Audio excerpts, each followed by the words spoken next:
my current book project, nearing completion, is titled Written in the Country Churchyard, Place in Poetics 1720 to 1820. And that really focuses on the churchyard as both a physical place and a central symbolic space in the cultural imaginary of the long 18th century. So this has really led me to think in broader terms about embodied relationships to material places and the different cultural and especially poetic forms that writers in this period used to represent that relationship. So in this project, I argue that the churchyard is really a place where it's impossible to forget the body. It's a place where bodies continually press upon the consciousness of the solitary figure wandering its enclosure, however abstracted their thoughts might aspire to be in contemplating the afterlife. So in this paper, I want to examine how the Georgic is a particularly enabling mode for 18th century poets working through these complicated entanglements.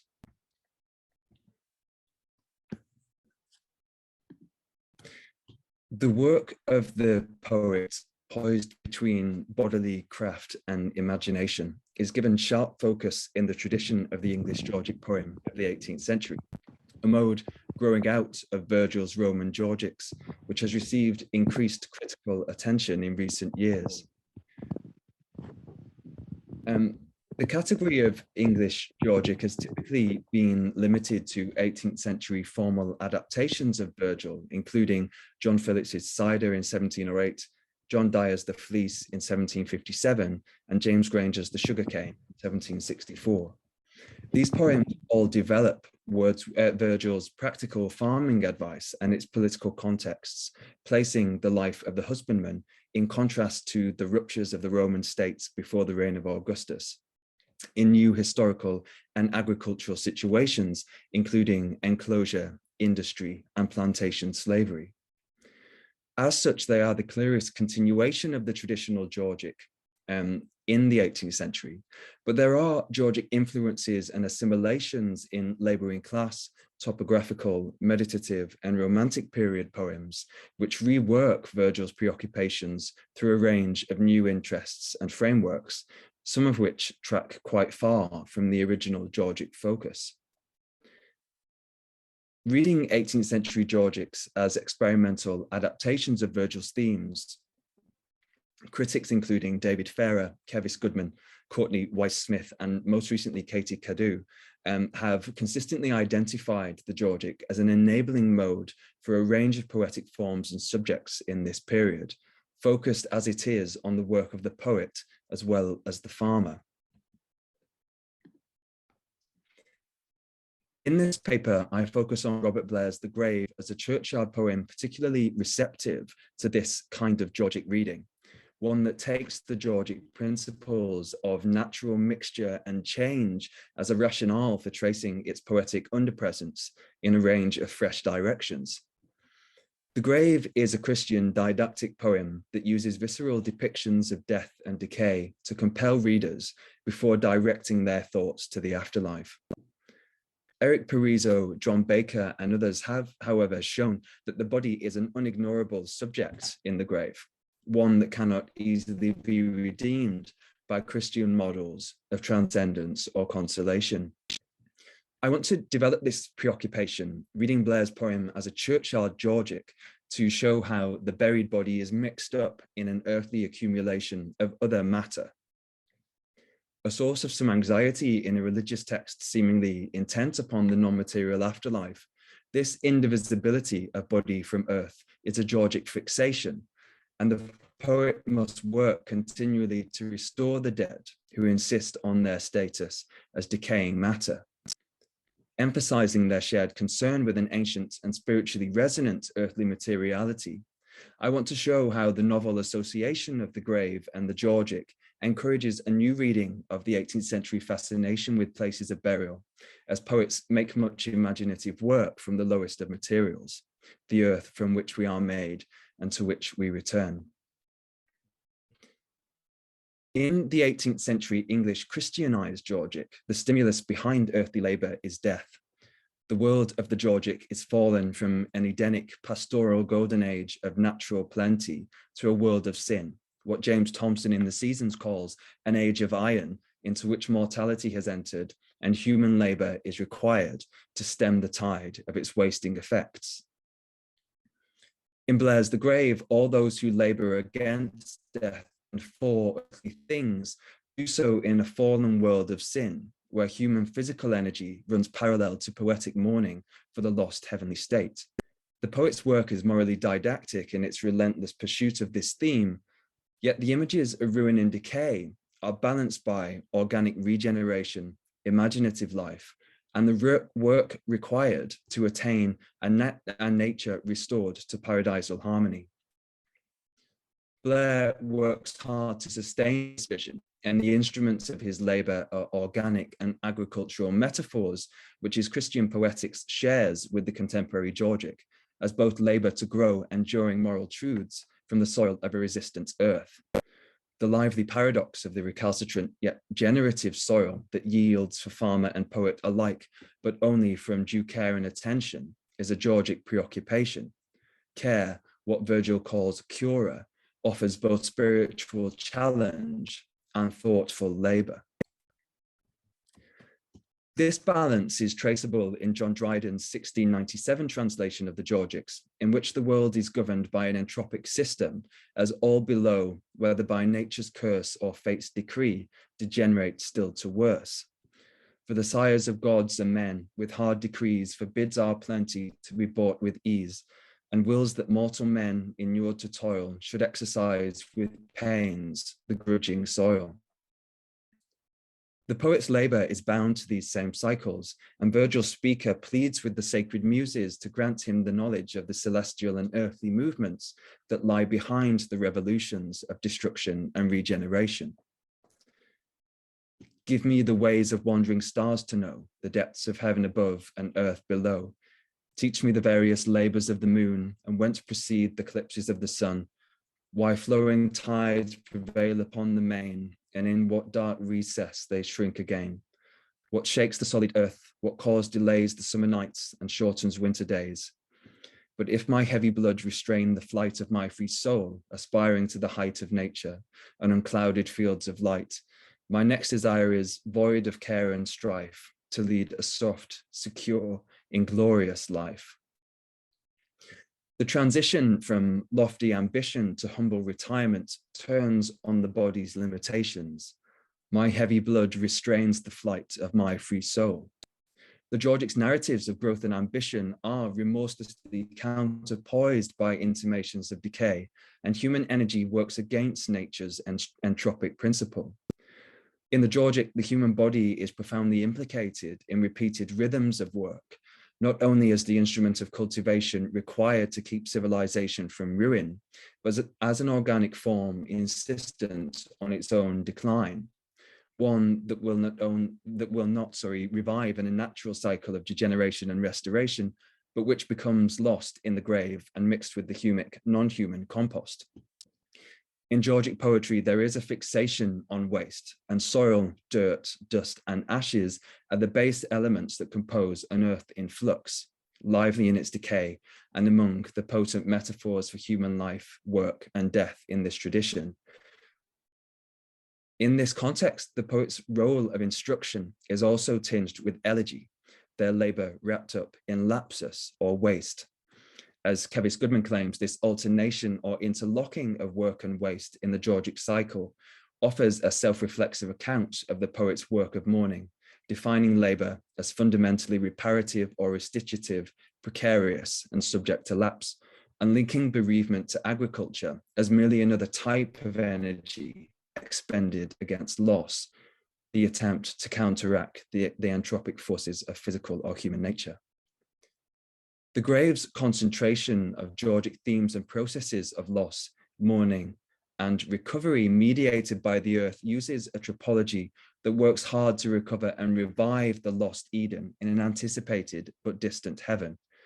Dirt, dust, and ashes are the irritants that provoke this poetic and spiritual contemplation, but their material and metaphorical heaviness provides a constant and anxiety-inducing corporeal counterweight to the soul's heavenward flight. An undeniable affinity between earthly remains and the immortal soul, and the capacity of poetry to chart the gloomy path of death that lies between, marks an uneasy confluence of last things and new life, the decaying body buried in the churchyard, and the heaven to which the soul and the poetic imagination aspires. The body is at the center of these movements, but so too is the earth it tends and in which it is buried. So 3 sections of Blair's poem, I think, bring this Georgic cycle into sharp relief. And in the interest of time, I won't read all of them here, but I just want to say that each offers really a vision of a pre-Georgic pastoral fallen into the mortal world that is also, and consequently, the world of labor for Christian poet as for Georgic farmer. The former must work equally to recover the lost golden age in heaven. And to do so, Blair uses a cluster of organic and agricultural analogies that connects his work to Virgil's and brings the mourned for paradise, present world of death and labor, and future heaven into collision. So after several sections enumerating the shared fates of the various personified qualities and personifications of the dead accumulated in the churchyard, where each alike shakes hands with dust and calls the worm his kinsman, Blair's poem recovers a vision of humanity's idyllic first state. When yet but warm from thy great maker's hand, he stamped thee with his image, and well pleased smiled on his last fair work. Then all was well, sound was the body and the soul serene, like 2 sweet instruments ne'er out of tune that play their several parts.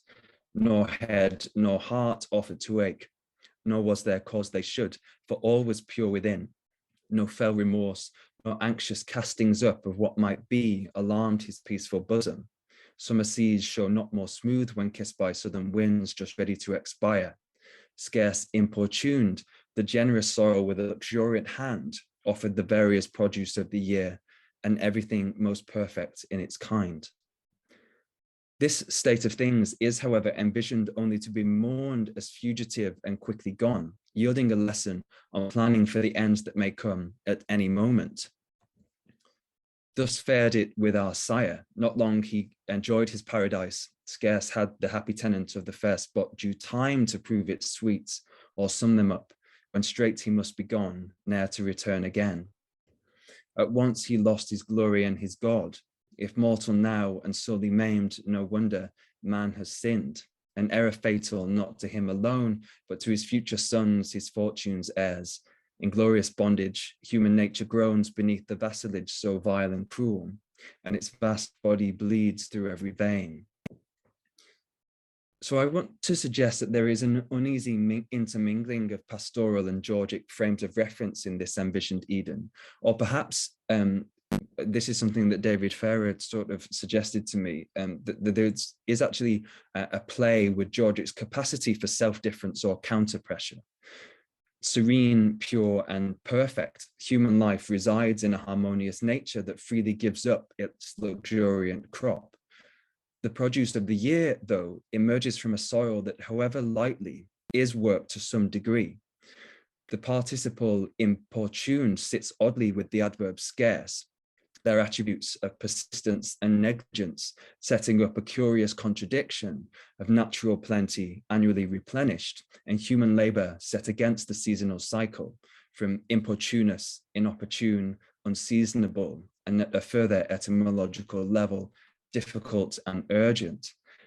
Stranger still, it is the soil's own hands that offers the fruits, collapsing human labor into the vital humus. Through the extended analogy between body and environment, the human form also rises plant-like from the soil, the fair work of the maker's hand, and prolepsis doubly animates the line, anxious castings up of what might be, which anticipates, forecasting, the fall from Eden into labor and death, a vassalage that wears down the laboring mortal body. It also prefigures the unearthing of the dead, who embody the consequences of the fall down the generations at the resurrection, when the fall is reversed. Casting is the action of throwing or throwing up, And as the time draws on, when not a single spot of burial earth, but must give back its long committed dust, the crop is a body perfected once more. I won't read through these lines, but I'll leave it on the screen so that you can peruse them. So this episode here figures the resurrection as a laborious georgic assembly, a material working up or agricultural rearing from the base and decaying elements of nature brought to a restored form, unearthed or grown from the soil.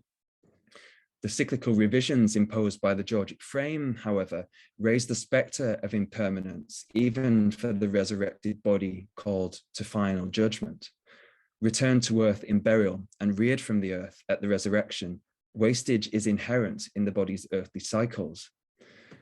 In this sense, the grave manifests another form of human energy, a laborious striving against natural entropy that is uneasily and only temporarily elevated by the poem's Christian ethos.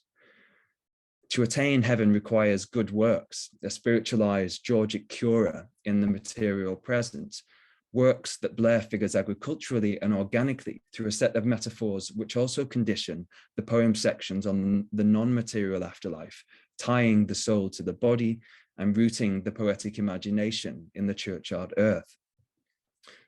In conclusion, then, the modal affinity between an archetypal churchyard poem and the Georgic tradition is realized not only through a shared didactic impetus and figural congruities of labor and the earth, but also the underlying mortal impulse of these poetic tropes.